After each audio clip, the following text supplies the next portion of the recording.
Attention all units. We've got an officer in need of assistance. Gunfire reported in... Roger. We're heading over now.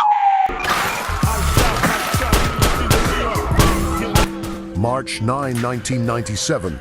Los Angeles was thick with tension. It had been only 6 months since the murder of Tupac shocker. Christopher Wallace, better known as Biggie Smalls, came to the West Coast seeking peace. But that night was not about peace. It was about a conspiracy. You know how Biggie Smalls died, but you don't know why he was allowed to be murdered. For 30 years, the Los Angeles Police Department, LAPD, has hidden the darkest secret in hip-hop history. The killer wasn't just a gang member. The killer was wearing a police badge.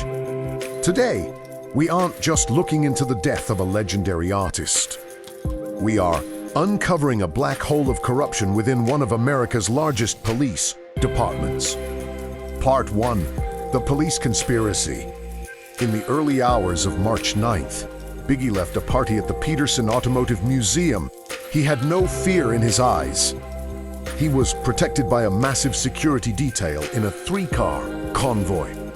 Biggie sat in the front passenger seat of the lead GMC Suburban. The car pulled out, traveled only 50 yards, and stopped at a red light.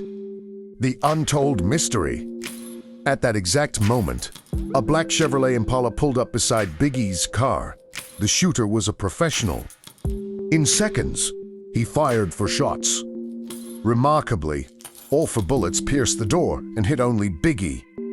His friends sitting right next to him weren't even scratched. The question: how did the shooter know Biggie's exact seating position and height? This wasn't a random drive-by. It was a militarily precise execution. And where was the police presence that should have been guarding the area? It was hauntingly quiet.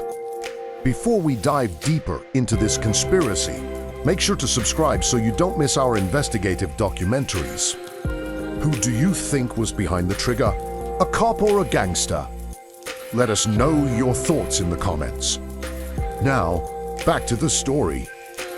Years after the murder, FBI agent Phil Carson discovered documents revealing a hidden link between Las Vegas and the LAPD. These documents led to one man, David Mack. Who was David Mack? He was a decorated LAPD officer, but secretly, he was on the payroll of Suge Knight and Death Row Records. The secret shrine. When the FBI searched David Mack's house, they found something chilling.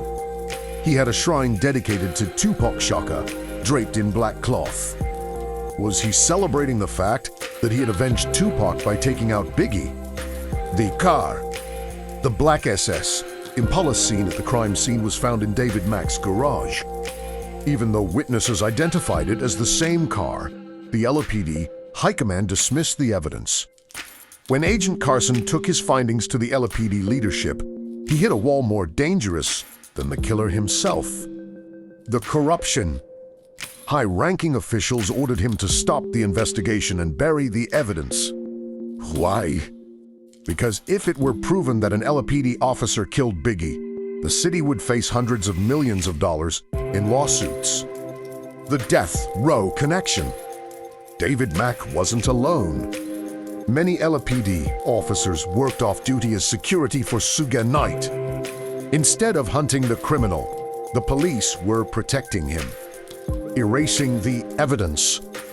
On the night of the murder, crucial security tapes and radio logs mysteriously disappeared. Documents related to the investigation vanished from the archives. This means Biggie wasn't just killed by a shooter. He was silenced by an entire institution.